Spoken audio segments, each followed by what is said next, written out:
Olá, eu sou Joyce Maffezoli. Até mesmo as plantas e vegetais precisam de um tipo de vacina. Acredita? Claro. O Saori é uma aplicação inovadora que vem ajudando produtores, agricultores a prevenir fungos e anomalias naturais. Uma prevenção promissora que começa já na semente. É o nosso assunto de hoje. Assista agora a Força do Agro com Joyce Maffezoli. Rodrigo de Miranda, diretor-geral da PHC Brasil. Prazer em recebê-lo, Rodrigo. Prazer é meu de estar aqui. Muito obrigado. Fungicida bioquímico reduz os impactos da anomalia das vagens da soja e traz benefícios ao sojicultor, como maior germinação e maior flexibilidade no manejo. Palavras difíceis, né? Mas nós vamos tentar traduzir aqui. A anomalia das vagens é um dos principais problemas aí para o produtor de soja, um dos problemas que tira aí o sono do produtor. Eu não diria que é um dos principais problemas, mas é um problema que ainda tem muita deficiência de soluções. Então, isso é uma coisa que tira muito sono. Está restrita ainda a uma área de soja, não está no Brasil inteiro, mas a gente não sabe o quanto pode se expandir e a gente não sabe como realmente debelar esse problema. Então, isso é o que tira, mas é mais ou menos como a Covid, quando apareceu, antes da vacina e tudo mais. O que aconteceu? As pessoas entravam em pânico. Por quê? Porque é alguma coisa que você não tem um remédio, vamos dizer, para ela. Então, é exatamente isso que tira o sono do agricultor. Ele ainda não sabe, ou as ferramentas que ele tinha na mão ainda não eram suficientes para que ele possa debelar esse problema, que é grande, é importante, causa perdas significativas na produtividade e que ele não sabe como resolver. E não é um problema novo. Não é novo. Já faz alguns anos que existe esse problema e as pessoas vêm batendo cabeça. Existem algumas soluções químicas que foram registradas para esse controle, mas a gente sabe que o nível de resposta ainda é insatisfatório ao que a gente deseja. E qual o diferencial desse fungicida? O principal é que ele é aplicado na semente, entendeu? Ou seja, você aplica alguma coisa na semente para você controlar doenças do vegetativo, ou seja, da folha, do ciclo reprodutivo. O normal era você colocar um fungicida na semente para controlar doenças de solo, doenças de armazenamento, mas não doenças foliares. O que o Saori traz para esse mercado, e já está há alguns anos nesse mercado, são 3, 4 anos já que o Saori foi lançado, é que ele consegue controlar doenças foliares, inclusive a anomalia da soja, com uma aplicação na semente, que é uma quantidade muito pequena de produto aplicado na semente e com uma eficiência altíssima. Então ele age como um preventivo, se ele já é aplicado na semente? É como se fosse um seguro, como se fosse uma vacina. Você toma para você não ter o problema. E é a mesma coisa o Saori, você aplica na semente para que você não tenha os problemas, você evita o problema. Muito comum no mercado agrícola você falar de controle quando atinge um certo nível de dano econômico. Eu, como estudante de agronomia, lá no passado, há muitos anos atrás, infelizmente, mas a gente falava disso, nível de dano econômico, é quando a partir daquele momento vale a pena você controlar. O grande problema é que quando você tem esse nível de controle, você já perdeu alguma coisa. Então é o nível de dano econômico, vale a pena controlar a partir desse nível. Só que você já perdeu alguma coisa. Quando você põe preventivo na semente, você não tem esse nível inicial de dano. E é aí que está o diferencial do Saori aplicado na semente. E ele é novidade? Quanto tempo está no mercado? São 3, 4 anos que nós estamos no mercado, ainda com vamos dizer, uma presença muito limitada. Nós tínhamos uma parceria com uma empresa que colocava apenas na semente deles de soja.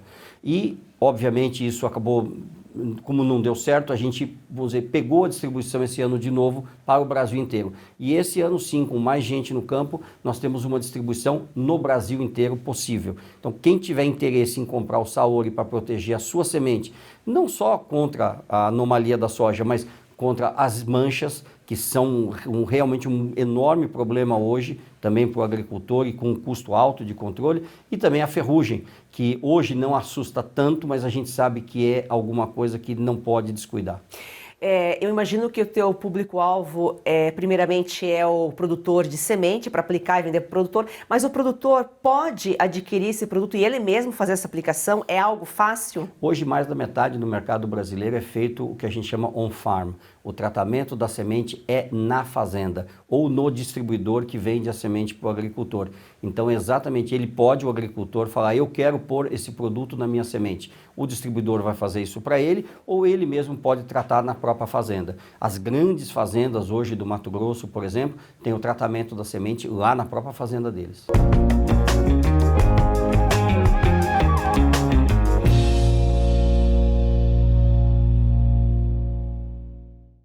Nós já voltamos a falar sobre o tratamento foliar a partir das sementes, mas agora é Momento Jurídico com o doutor Eduardo Berbigier. Prazer em recebê-lo, doutor. Prazer é todo meu, Joyce. Estou falando hoje aqui de Cuiabá, né? Gostaria de aproveitar e mandar um abraço para o meu amigo João Sborka, da Indústrias Trevo, que está me recebendo aqui muito bem. Muito bem. Assunto da semana. Alexandre de Moraes suspendeu atos do Executivo e do Legislativo sobre o aumento do IOF e convocou uma audiência de conciliação. Doutora, a decisão aí é vista como uma derrota para o governo, de acordo com especialistas que foram ouvidos aí pela CNN. O senhor concorda? Olha, até pode ser, mas eu acredito que, mais uma vez, o Alexandre de Moraes extrapolou a sua competência, né? O STF, além de ser o decisor de tudo hoje em dia no Brasil, agora virou o poder moderador, né? Não sei se todos lembram, mas na época do Império existiam 4 poderes: legislativo, executivo, o judiciário e o moderador. Então agora o Alexandre de Moraes quer fazer a conciliação, o entendimento entre todos. Isso não é competência do Supremo. A AGU ajuizou uma ação, o Supremo deveria analisar se existem fundamentos na ação da AGU e conceder o pleito, ou, como eu acho que não existem os fundamentos necessários, recusar a ação da AGU, ou indeferir a inicial, enfim, ou decidir contrariamente às pretensões do governo. Esse é o papel do Supremo, decidir quando provocado, não moderar as relações entre o Congresso e o governo federal. Isso é, mais uma vez, o Supremo saindo da sua competência, como sempre tem feito ultimamente. Ultimamente, tudo começa e termina no Supremo no Brasil, e nós temos aí 11 ministros que decidem o futuro da nação em todos os aspectos. Isso não pode acontecer. Os tributaristas ficaram surpresos com essa decisão. Está aí a opinião do doutor Eduardo também, como advogado tributarista. O doutor, e em meio à crise com o Congresso, o governo vai lá e libera 2,5 bilhões de reais em emendas, enquanto ele aumenta o IOF, justificando que é para buscar recursos, para fechar as contas, ele vai lá e libera mais dinheiro para o Congresso, ou seja, a conta sempre vai para a população, sempre para o consumidor. É a farra com dinheiro público, né? Como nós sempre dizemos aqui, o Centrão nunca faz nada pelo bem da população ou pelo bem do contribuinte. O Centrão só faz pelo seu próprio interesse, né? Ou para ganhar dinheiro, ou cargos, enfim. Então agora, como a popularidade do governo está em queda livre, ninguém quer associar o nome ao governo federal. O governo perde o apoio, né, da sua base. E o Centrão cobra a fatura, aumenta o custo do seu apoio, né? Então nós vemos isso, esse primeiro aporte, essa primeira liberação de emendas de 2,5 bilhões, nós estamos falando num total previsto de 50 bilhões esse ano, né? Com 50 bilhões em emenda, mais a farra do judiciário, do executivo, do legislativo, não existe OF que dê jeito, aumento da arrecadação. Isso que nós tivemos, como já falamos aqui até semana passada, um aumento real da arrecadação federal de 10%, e nem isso é suficiente para fazer frente aos déficits que o governo vem gerando, com a colaboração do executivo, do legislativo e do judiciário também. Ainda sobre a farra com o dinheiro público, doutor, o Conselho Nacional de Justiça, que deve fiscalizar aí o judiciário, pagou 3.400.000 reais em penduricalhos a juízes auxiliares, isso em 5 meses. Esses penduricalhos, né, são uma vergonha. Nós falamos disso aqui no final do ano passado, que nós temos 20 bilhões de reais em gastos acima do teto anualmente, né? E a maioria é fruto desses penduricalhos. São 60 mil funcionários públicos, se não me engano, a maioria do judiciário recebendo acima do teto. Quer dizer, isso é vergonhoso, né? É uma maneira que o próprio judiciário criou, liderado e com a conivência do Supremo Tribunal Federal, para burlar a legislação e pagar acima do teto. Então nós temos desembargadores ganhando 250 mil, 400 mil reais, nós temos juízes ganhando, em média, juízes iniciantes, 65 mil reais. Quer dizer, é um absurdo, é uma farra, né, com o nosso dinheiro. Então, com uma casta de privilegiados desse porte, né, funcionários públicos, não há imposto que chegue. Nós vamos ter que trabalhar, as empresas e os contribuintes trabalhar 6, 7 meses por ano, continuar para pagar os impostos para sustentar um judiciário caríssimo, como é o nosso, que é um dos mais caros do mundo.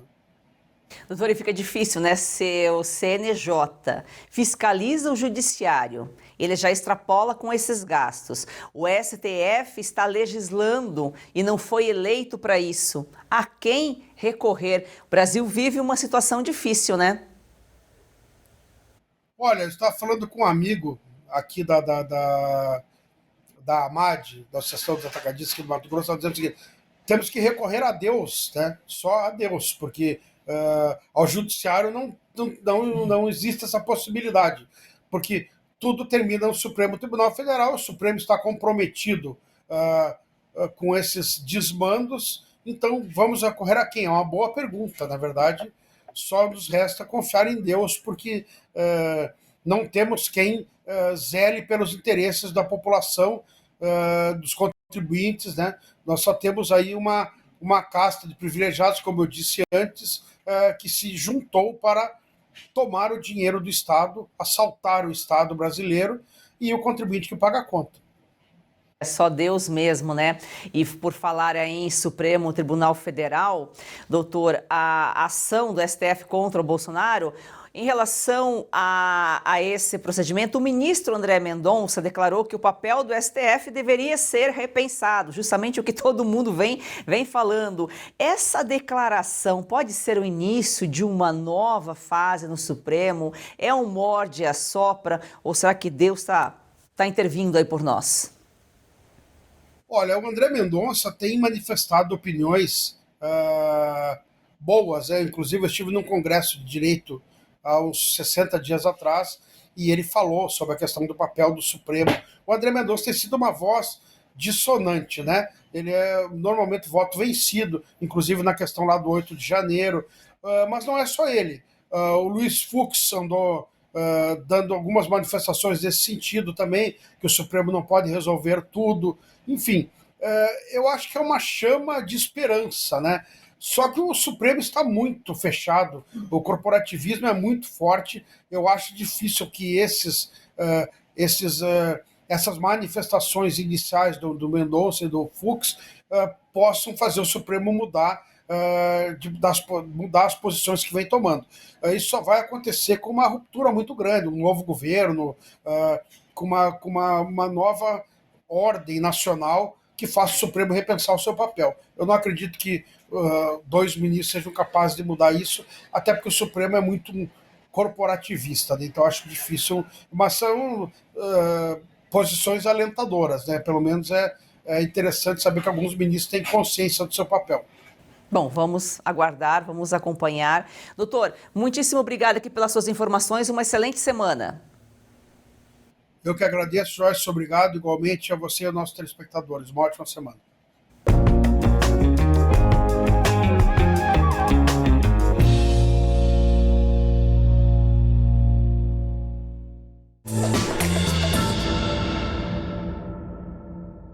O ano de 2026 tem tudo para mudar os rumos do Brasil. E a chave para o país seguir o rumo que a sociedade livre deseja é a informação. A Oeste nasceu para romper o silêncio. Agora chegou a hora do próximo passo. Ampliar o espaço que já ocupa com a entrada no universo da TV a cabo. É a sua assinatura que faz toda a engrenagem da Oeste funcionar. Assine a Revista Oeste. Tem acesso a grandes reportagens, artigos exclusivos. E ajude a construir a Oeste TV. Vamos juntos mudar o futuro. Oeste, independente, essencial. O Brasil real está aqui. Para apoiar mais este projeto da Oeste, faça sua assinatura com até 20% de desconto, com pagamento em até 8 vezes sem juros. Você pode assinar pelo site revistaoeste.com/assine ou pelo 0800 580 2020. Assine agora, nossa equipe está de prontidão aguardando você. Assine já! Ô Rodrigo, e como tem sido o resultado ali nesses clientes, nesses produtores que têm utilizado esse fungicida? É até difícil de falar, porque soa até estranho, mas nós temos tido resultados impressionantes. Nós tivemos resultados que a gente não considera como média, obviamente, acima de 10 sacas a mais de soja por hectare. O normal que a gente espera é na casa de 7, 8 sacas a mais por hectare, como resposta da aplicação do Saori, que é o Saori dá esse controle de, inclusive, doenças que a gente chama de doenças ocultas. Por que essas doenças ocultas? Porque, na verdade, é uma doença que você não vê. E como é que a gente descobriu isso? Isso é uma tecnologia, uma técnica que foi desenvolvida pela Embrapa na década de 80, provavelmente, que a gente for ensaio de folha destacada. Você destaca uma folha numa lavoura saudável, sem nenhum sintoma de doença, e você incuba essa folha. E aí a doença aparece. Como ela está destacada da planta, é óbvio que a doença já estava dentro da planta. Então, não é que dentro da incubação a doença apareceu. Não, ela só, vamos dizer, ela aflorou essa doença. Então, isso é uma coisa muito importante, porque às vezes o agricultor tem a percepção, nossa, minha soja está bonita, ela está saudável, ela não está. A contaminação ocorre nos primeiros dias da emergência, você já começa a ter contaminação. E você tem um nível de contaminação muito alto, até V4, que são 4, vamos dizer, praticamente 4 semanas da emergência da cultura. Nessas primeiras 4 semanas, você não tem nenhum fungicida sendo aplicado na lavoura e você tem uma contaminação já causando dano. As pessoas não veem, então como elas não veem, é por isso que elas não controlam. E aí tem muita gente fazendo uma aplicação no vegetativo e dizendo que isso é D0. D0 seria o dia zero. Não é dia zero. Já passaram-se 25, 30 dias desde a emergência. A planta já está suscetível ao ataque de doenças e já teve o ataque de doenças que estavam em restos culturais, porque a gente faz muito plantio direto, que é importante no Brasil. Mas assim, o resto cultural, principalmente se vier de uma cultura como algodão, ou de uma cultura como, sei lá, canola, você vai trazer muita contaminação de patógenos para a cultura da soja. E esse é o problema, porque ele acha que aquilo lá, eu vou aplicar fungicida lá com 25, 30, 35 dias. Ali já é tarde, porque você já tem aquilo que eu falei, um nível de dano imperceptível. E é por isso que a gente, quando entrega 7, 8 sacas a mais no final do ciclo, a gente fala assim, de onde veio isso? Veio lá do comecinho. Ou seja, a gente fala às vezes dos esportistas, né? Os esportistas, quando eles são criados desde pequenos, já preparados para ser um esportista, a massa muscular dele, a própria configuração do indivíduo, do ser humano, é diferente. Então, ele pode ser um esportista de alto rendimento. Às vezes ele vem de uma infância muito pobre, ele sofreu muitas restrições, mesmo que ele vire um esportista, ele vai começar a ter problemas musculares, joelho, aquilo tudo que a gente já sabe. Então, quando você prepara esta planta desde o início para ser uma planta de alto desempenho, o resultado é sempre muito melhor. Então, não é milagre, é tecnologia. Ou seja, você já fortalece a semente para ela se tornar mais resistente. Para ser uma super campeã. Entendi.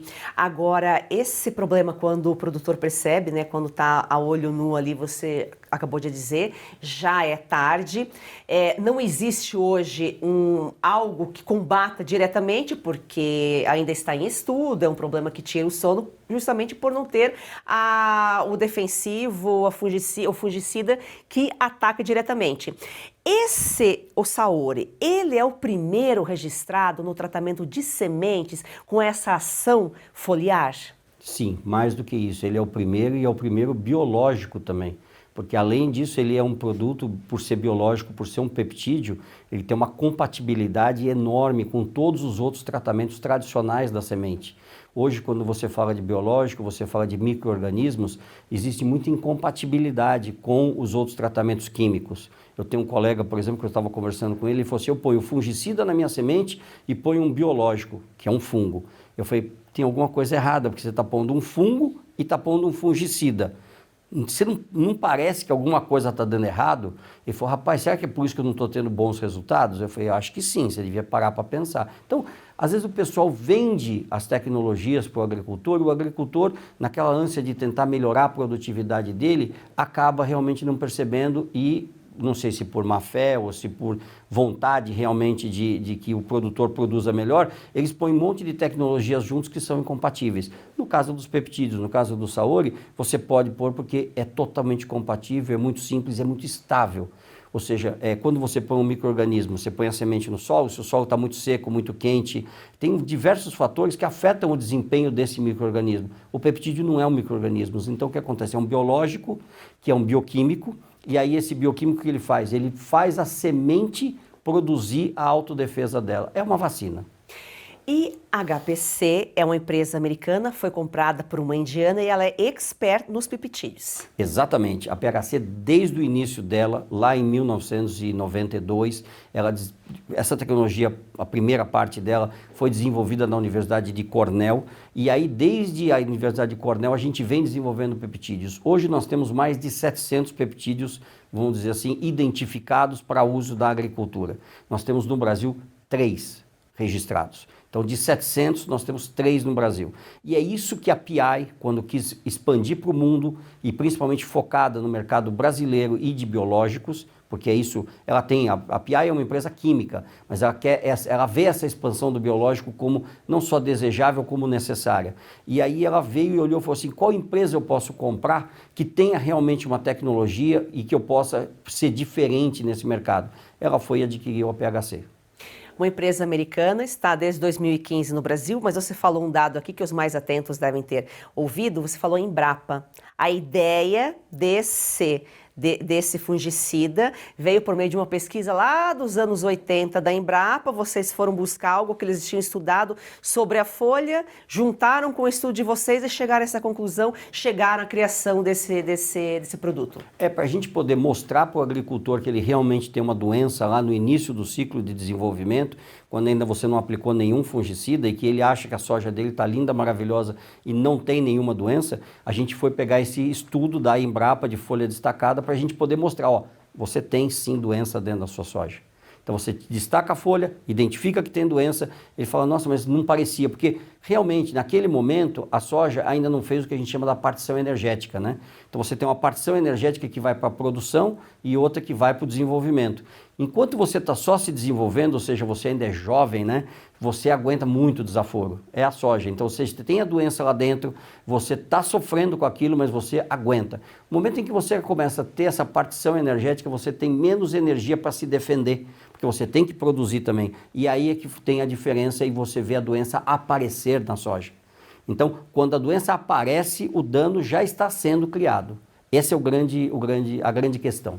E veja só a importância da Embrapa, né, para o Brasil, o Rodrigo, para o produtor, o estudo, em um momento ou outro ele vai ser usado, ele vai ter utilidade, se não de imediato, ou já foi usado lá atrás, está sendo usado ainda agora, não perde a validade, né? É verdade. O Brasil é conhecido no mundo inteiro pelo desenvolvimento que ele tem em termos de agricultura.